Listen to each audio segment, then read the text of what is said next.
Bertrand Russell said, if you're beginning to think that what you're doing is very important, you need to take a holiday. So holiday does not mean coming to India. Holiday is every day, in those 24 hours, you must take a holiday from your seriousness. From your seriousness has come essentially because of your self-importance. You hold yourself as an important person. I want you to see you are like a speck of dust in this existence. Tomorrow morning if you disappear, for sure in India nobody will miss you.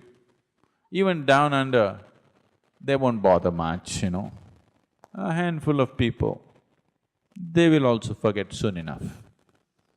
Isn't it so? Oof! Nature does oof, you're gone. And nothing will happen in this world. Everything will happen wonderfully well even if you're not there. Every human being should be aware of this every moment of his life. It does not matter what the whole world says about you.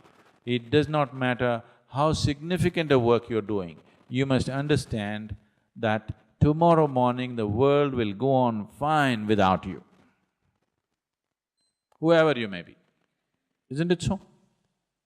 If you constantly remind yourself of this, you'll have no reason to be serious. So, outside will never happen 100% the way you want it, and if your happiness or your joyfulness, or let's not use all these so many words, essentially it is pleasantness versus unpleasantness. For pleasantness we have many names, we call it peace, happiness, joy, bliss, ecstasy. For unpleasantness we have many names, stress, anxiety, fear, tension, whatever else, madness, whatever. Pleasantness versus unpleasantness. If your pleasantness is dependent upon what happens around you, the chances of you being pleasant all the time is remote, isn't it? Have you ever experienced anything outside of yourself? Everything that ever happened to you, darkness and light happened within you, pain and pleasure happened within you, joy and misery happened within you. Have you ever experienced anything outside of yourself? No.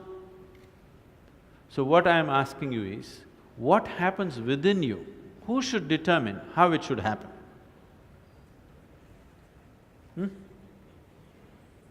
What happens within you? Who should determine how this should happen? Somebody else?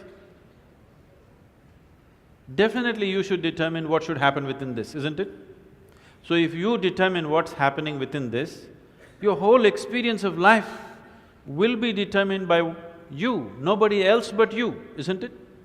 The events around you may not be determined by you, but how your experience of life is on this planet is 100% determined by you. If human intelligence is sincere, when I say sincere, human intelligence can be sincere only if it's unidentified. That is, it is not identified with anything of culture, of religion, of race, above all, of our own physical form and the species that we are. If you learn to keep your intelligence completely unidentified, then seeking is a natural way. Because if you're not identified, you will look at everything with absolute involvement and attention. If you pay attention to something, you will see with every aspect of life, there is more unknown than known. Whether you take a single atom or the cosmos or in between anything, you will see there is more unknown than known about every aspect of our lives.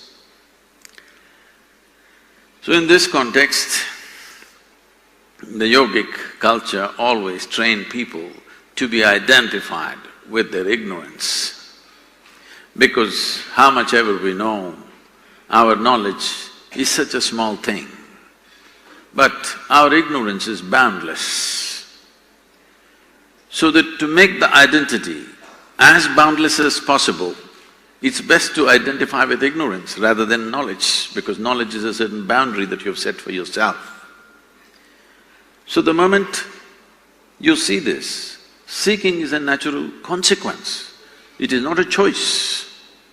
It is not that you choose, I'm becoming a seeker. It is just a consequence. But the moment you get identified, you will inevitably believe something, like whatever you were mentioning. Some people believe in God, some people disbelieve in God, theists and atheists. They are not different people, just pretending to be different. Both of them believe something that they do not know. Or somewhere, there is neither courage nor commitment to know, just to conclude. Somebody believes there is, somebody believes there isn't. But the fact of the matter is, you do not know a thing about how this happened.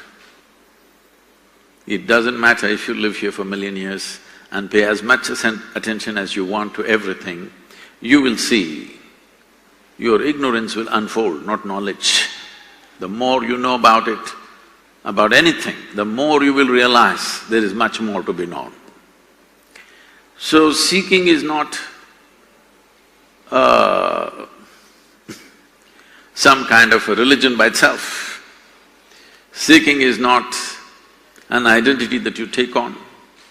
Seeking is not by choice. It is a natural consequence of an unprejudiced intelligence.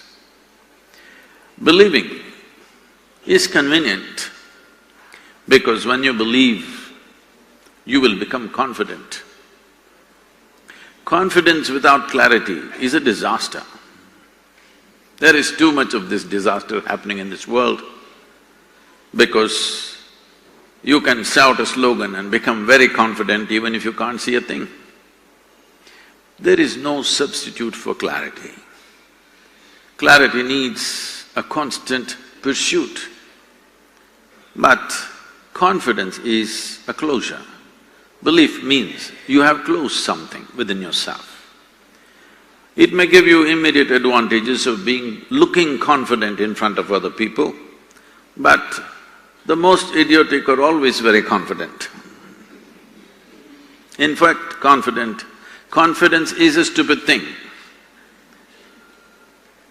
If you have clarity, you'll find your way through without fuss. If you have confidence without clarity, you will blunder your way through many things, though you know nothing about it. And sometimes it may work, like everything else works, like flipping a coin works 50% of the time. Similarly, confidence works 50% of the time. The fear is simply because you're not living with life, you're living in your mind. Your fear is always about what's going to happen next. That means your fear is always about that which does not exist. If your fear is about the non-existent, your fear is 100% imaginary.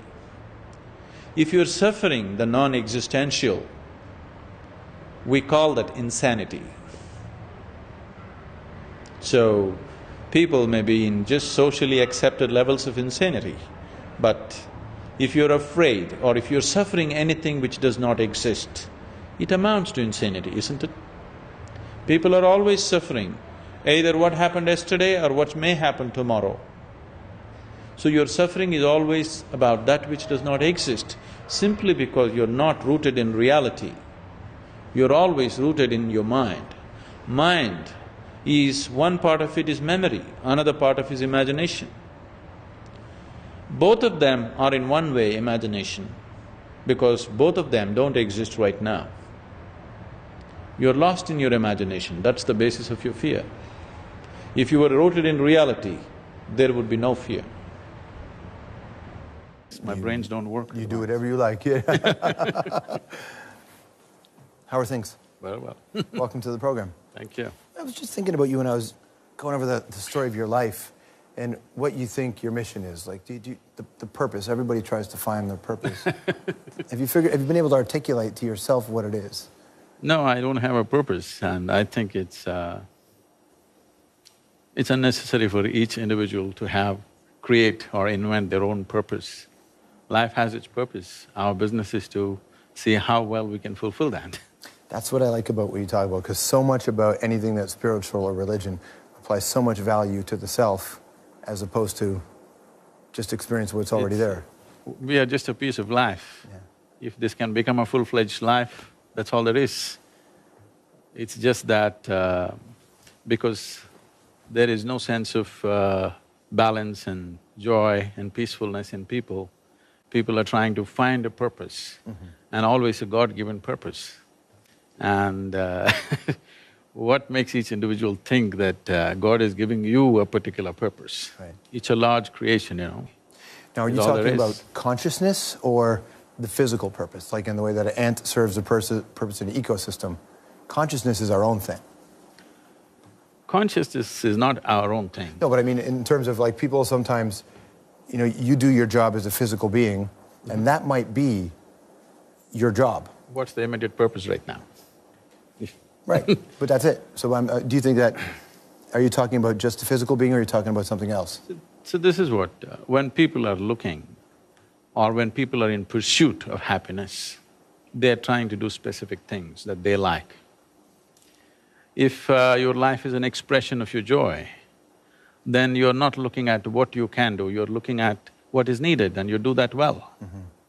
I think that's everybody's business in this world. What is most needed right now, if we can do it joyfully, that's all there is.